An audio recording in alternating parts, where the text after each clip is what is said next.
The National Weather Service out of Milwaukee is surveying storm damage in Fond du Lac County today. A strong overnight storm toppled trees, damaged buildings in several parts of that county. 4 people were in this Town of Eden home when a large tree fell, smashing through the windows. A nearby shed was also damaged. The National Weather Service is still gathering information on the storm, but it believes that winds topping 80 miles per hour caused this damage. The county emergency management officials interested in the assessment as it looks to future severe weather events.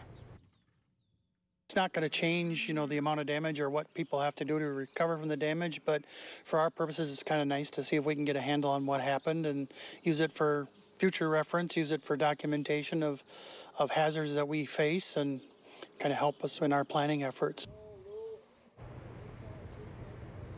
We Energies was out in parts of Fond du Lac County working to restore power to those residents who lost it during the storm. So walk me through kind of what you're watching these storms last night, but they didn't appear to be a lot, right? Yeah, I mean, I was watching on the radar and watching the Weather Service's website to kind of see what was happening, and the warnings started to kind of drop off. And looking at the radar, I mean, I'm not a meteorologist, but looking at the radar, it looked like things were starting to calm down. So I was kind of surprised this morning when I started getting calls and reports about the amount of damage we had. So I reached out to Tim Hallbach, and we thought we better do some damage assessment. I gathered some data from some reports that the communication center had received overnight and started looking at it and thought, well, it might be worth taking a look around. And Tim was gracious enough to come up so we can do that. And it's not going to change, the amount of damage or what people have to do to recover from the damage, but for our purposes, it's kind of nice to see if we can get a handle on what happened and use it for future reference, use it for documentation of hazards that we face and kind of help us in our planning efforts. So it's a learning experience for all of us. But yeah. You can talk a little bit what the damage is around the county and kind of where it is. And it ranges from down here in this area up into the northeast part of the county. Trees, power lines, some structural damage, kind of like what you see in the background here. We're going to head up that way next and take a look and see what we can come up with and get a handle on the type of damage and use the data between the radar and what we see for actual physical damage on the ground to hopefully be able to determine if it was straight line winds, downburst, or if it was a tornado. Yeah. Do you have a lot of people still without power within the county, or what's kind of the cleanup? And as far as I know, there aren't many. There might be a few, but there's no widespread outages that are in place right now that I'm aware of. I like to check on the Alliant and We Energies websites for their outage maps. Those are handy tools to have, and it didn't look like there was a significant number of people that were still out the last time I looked. And it probably helped that this is more rural part of the county as opposed to something like this happening in downtown Fond du Lac. Yeah, I mean, you've got population, you've got more buildings, you've got more people impacted if something like this happens, especially when you start talking about power outages. But people are resilient. They're obviously been out cleaning up already. They're on top of it. Neighbors helping neighbors. So that's always heartening to see. All right, very good. Thank you. You're welcome. So tell me what happened last night. A big a tree fell down.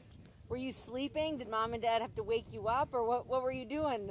Or did you hear the storm? Like we were sleeping, and then Mom hurried, and then all of us hurried down to the basement. Were you scared? What was it like? It was scary. Yeah, and then when you came out today, when the sun came up, what did you think when you looked around at everything? What was it like? Can you describe it?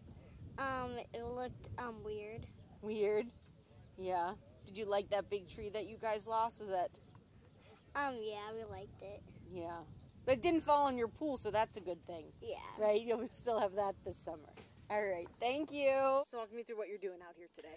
So today I'm looking back through damage that we got from a storm that came through last night that tried to determine if it was a tornado, straight line winds, downburst, I don't know how bad the damage was as well. So we're documenting what came through. I know you just kind of got out here in this one of the first locations in the county, but what are you seeing out here? So one of the things we try to figure out if it's a tornado or if it's a downburst. If it's a tornado, things are more lofted up into the air. You'll see them scattered along a path.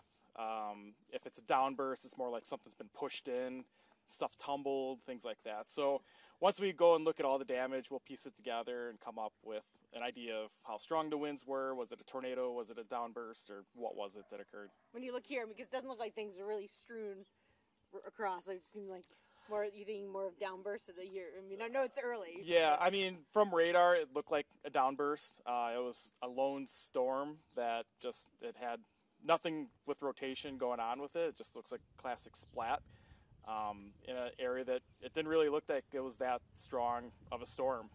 But obviously, damage is damage, and we're seeing what happened here. Yeah, I mean, you say it didn't look like it was that bad, but I mean, these storms can sort of become very powerful. Yeah, it just goes to show that something, just because it doesn't look good on radar, could still be, an issue when it causes big trees like this to fall down or like shed damage. So just good to remember anytime there's storms, even if there's a warning or not a warning out, to be in a safe place and not be outside when something like it comes through. Yeah, the homeowner said he looked on his radar and said, it just looks like we're getting a little bit of rain, and then the chimney came down and he grabbed everybody. I mean, there weren't any. He said he looked and there weren't even any warnings. No, yeah, and it's something that looking back on, compared to other things we'd seen that night and got no reports on, we probably wouldn't have normally issued a warning on something like that. But if we get reports and we know that something is happening, we would definitely issue a warning. Something like this, it was a very brief, quick storm, and by the time we'd heard any of the damage reports, it was already gone, and couldn't issue a warning on it then. So. Okay, and heading to other parts of the county to see what else you. Yeah, we'll be going around St. Cloud and checking out some other places as well. Very good, thank you. Yeah, no problem.